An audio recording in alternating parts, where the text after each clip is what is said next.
If you guys have thought about house flipping, buying a house, rehabbing it, and reselling it to make big boy checks, I got my boy Jamel Gibbs here. He actually flipped this house in less than 30 days, and I want to share with you all the things that he loves about rehabbing and selling houses.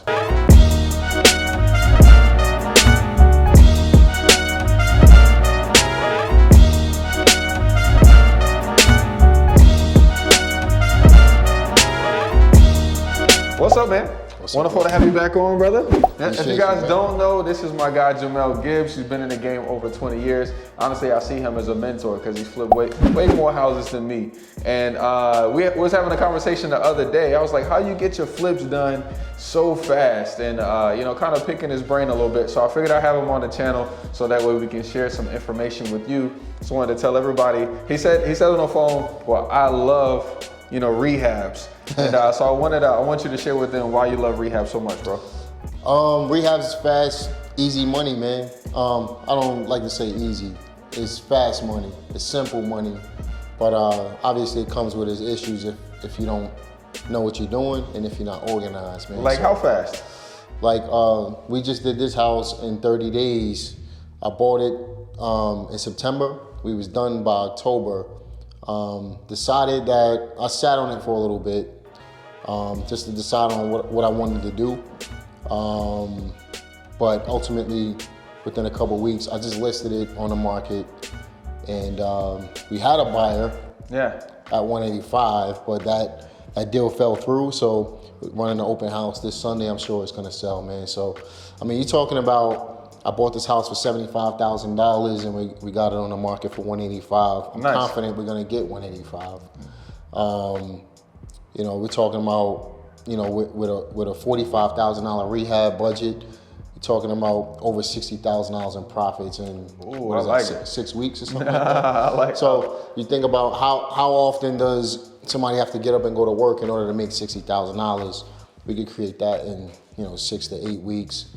Even if it took us 3 months, it doesn't really matter. Nice, I like it. So these transactions can be quick, and of course we can make, $60,000 in 3 months. That's dope. Yeah, that's dope. And obviously the $60,000, it depends on the deal. You know what I mean? So I'm not saying that you're gonna make 60 on every house, but even if you made 25, I ain't mad at that. Heck yeah. So like, what's your criteria with the flips? Are we?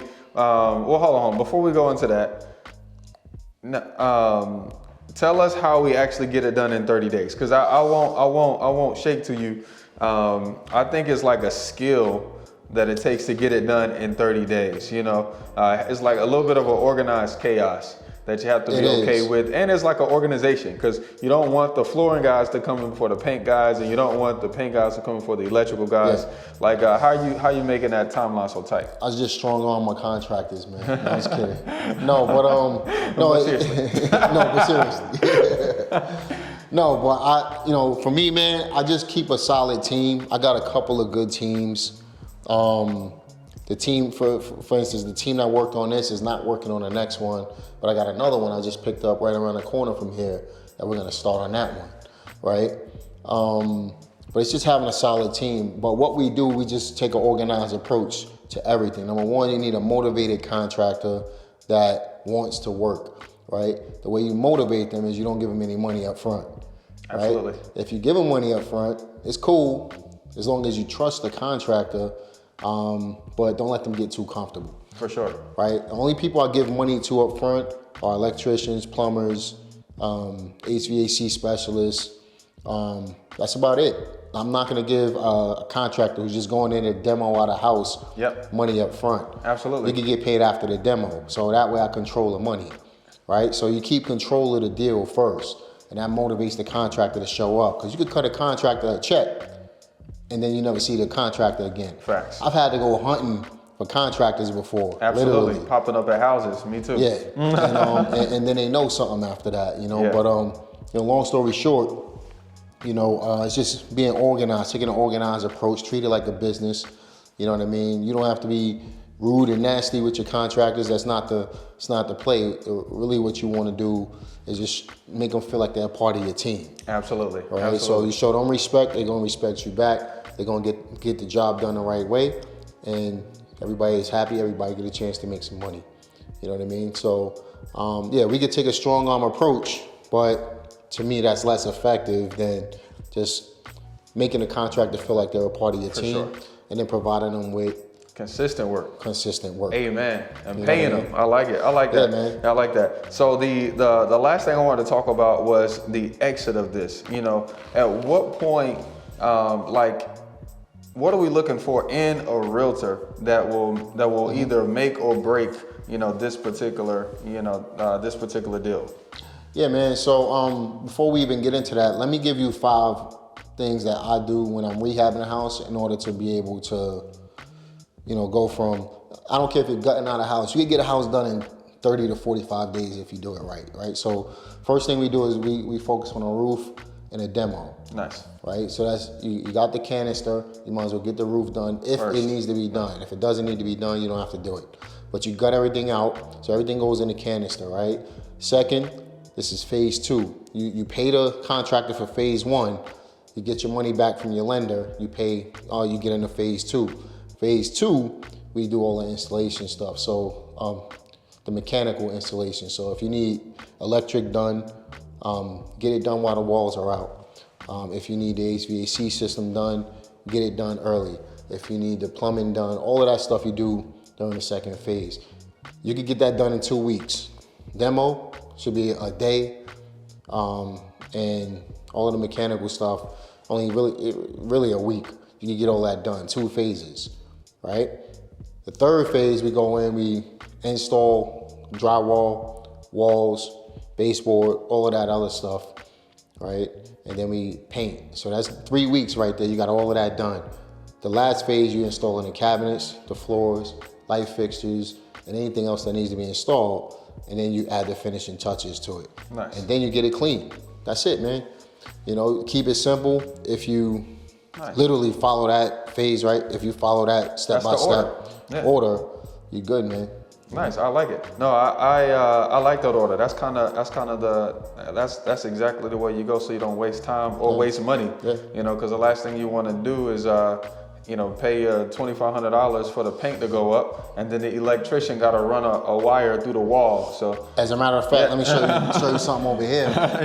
If you want to see it over here real quick. Yeah. So this part of the wall, you can see it right there. We cut it right there. I see it. This was already finished. Yeah.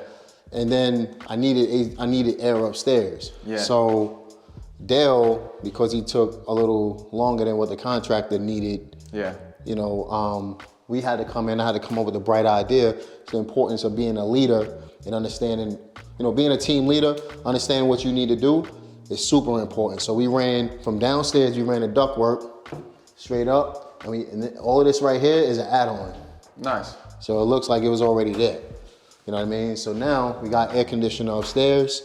We had to repaint and all of that stuff, but ultimately, you know, it got done.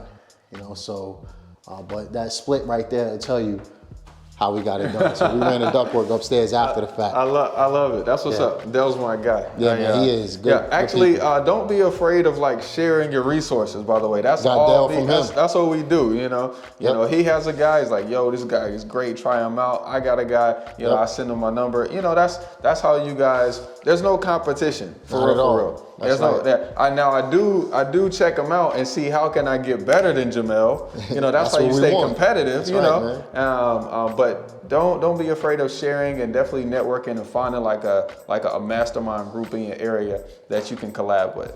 So what do we look for in a realtor? Yep, absolutely. Simple, man. Honestly, the realtor that just left here, you didn't get a chance to meet her. She reached out to me on a house that I had on Cone. She sold that house for me.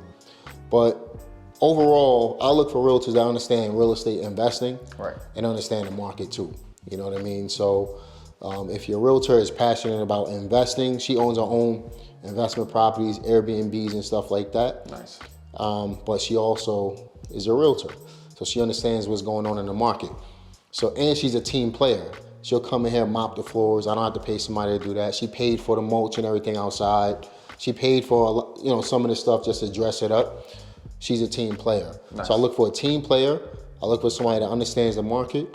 And I look for somebody that understands real estate investing. You put all that together, Oh, That's she's the sauce dope right there, man. No, she's dope. At the end of the day, I like that. You know, they're realtors, the ones that become so valuable that you can't replace them. That's right. Those are the realtors that you want. So She's solid, man. absolutely. So remember, you don't need all three to do a deal. Time, money, and knowledge just need two to do you.